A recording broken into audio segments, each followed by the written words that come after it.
प्रधानमंत्री से समय मांगा हम लोगों ने, यही जो कास्ट बेस्ड सेंसस होना चाहिए, जाति आधारित जनगणना, तो इसी के लिए हम लोगों की मांग है। देखिए, जातीय जनगणना जो है बिहार विधानसभा से 2 बारी जो है वो पारित किया गया है कि जातीय जनगणना होनी चाहिए। तो पिछड़े वर्ग को निश्चित तौर पर इससे बहुत फायदा होने वाला है। ओबीसी बिल पास होने के बाद एक बार फिर देश में जातिगत जनगणना की मांग तेज हो गई है। संसद का मॉनसून सत्र खत्म होने से पहले बीजेपी सांसद संघमित्रा मौर्य भी लोकसभा में इसके समर्थन में उतर आईं। हर राज्यों में जानवरों तक की गिनती हुई कि किस राज्य में, किस जिले में कितने जानवर हैं, किसकी बहुतायत संख्या है, लेकिन बैकवर्डों की गिनती कहीं पर नहीं की गई। जबकि केंद्र सरकार पहले ही इस पर अपनी मंशा साफ कर चुकी है। नोटिस के इस वीडियो में हम जानेंगे कि जातिगत जनगणना में ऐसा क्या है कि विरोधी दलों से लेकर एनडीए में मौजूद जेडीयू जैसी पार्टी और बीजेपी के सांसद तक इसकी मांग करने लगे हैं।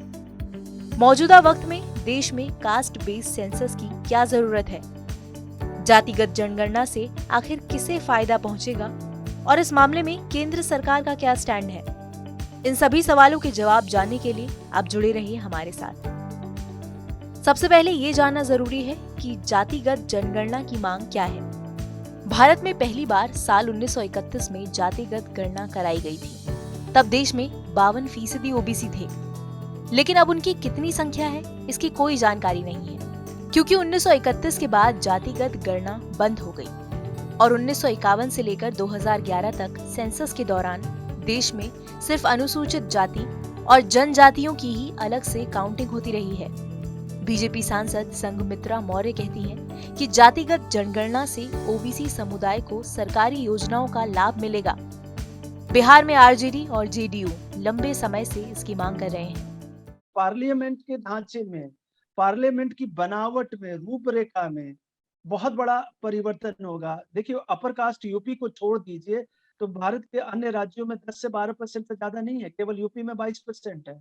और अगर आप पार्लियामेंट का डेटा देखें, मैं इसकी बार कर रहा हूँ बात, कि 27-28% अभी भी वहां पर अपर कास्ट है। तो एक बड़ी चुनौती है, एक पावर की चुनौती है, और इससे मुझे लगता है कि समता मूलक समाज बनने में कास्ट सेंसस हमारी मदद करेगा। आरजेडी के प्रवक्ता विजय प्रकाश कहते हैं कि कास्ट बेस्ड सेंसस से किसी भी जाति की आर्थिक, सामाजिक और शैक्षिक स्तर की वास्तविक जानकारी मिल जाएगी। किसी जाति में कितने लोग बुरे हालात में जीने को मजबूर हैं, इसका भी पता चल जाएगा। आइए अब जानते हैं कि जातिगत जनगणना की जरूरत क्यों है। राजनीतिक एक्सपर्ट्स का मानना है कि आर्थिक और सामाजिक तौर पर पिछड़े लोगों के लिए सरकार नीतियां तो बनाती है, लेकिन इससे पहले सरकार को पता होना चाहिए कि उनकी जनसंख्या कितनी है। जातिगत जनगणना के बिना ये पता लगाना मुश्किल है कि उन नीतियों और योजनाओं का फायदा सही जाति तक ठीक तरह से पहुंच भी रहा है या नहीं। जनसंख्या में ओबीसी की हिस्सेदारी कितनी है, इसकी कोई जानकारी उपलब्ध नहीं है। इसलिए सभी विपक्षी पार्टियां जातिगत जनगणना की मांग उठा रही हैं। आइए अब जानते हैं कि जातिगत जनगणना पर केंद्र का क्या रुख है। 10 मार्च को गृह राज्य मंत्री नित्यानंद राय ने राज्यसभा में कहा कि आजादी के बाद सरकार ने एक नीति के तौर पर तय किया था कि एससी और एसटी को छोड़कर जनगणना में किसी जाति को शामिल नहीं किया जाएगा। वहीं बीजेपी के प्रवक्ता प्रेम रंजन पटेल का कहना है कि देश में जाति आधारित जनगणना की कोई जरूरत नहीं है, क्योंकि 1951 में तत्कालीन गृह मंत्री सरदार पटेल ने कहा था कि इससे देश का सामाजिक ताना बाना बिगड़ सकता है।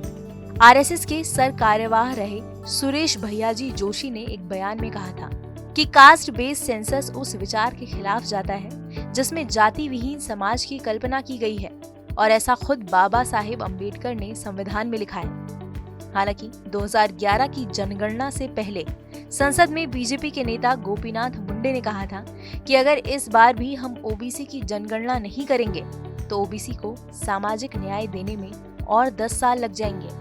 अब जानने की कोशिश करते हैं कि जातिगत जनगणना से नुकसान क्या है। जानकारों के मुताबिक अगर जातिगत जनगणना होती है तो मौजूदा डेटा की तुलना में ओबीसी की संख्या में बढ़ोतरी या कमी हो सकती है, जिससे ये एक बड़ा राजनीतिक मुद्दा बन सकता है और आरक्षण की नई मांग खड़ी हो सकती है। देश में जनगणना का इतिहास क्या है। भारत में पहली बार ब्रिटिश वॉइसरॉय लॉर्ड मेयो के दिशा निर्देशों पर 1872 में जनगणना कराई गई। उसके बाद हर 10 साल बाद सेंसस की व्यवस्था लागू हो गई। भारत में पहली संपूर्ण जनगणना 1881 में हुई।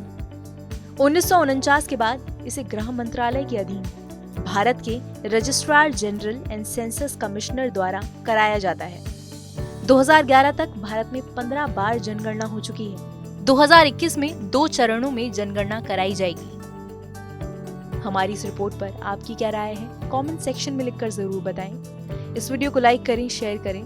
देश और दुनिया की तमाम मुश्किल खबरों को आसान भाषा में समझने के लिए सब्सक्राइब करें हमारा डिजिटल चैनल नो दिस।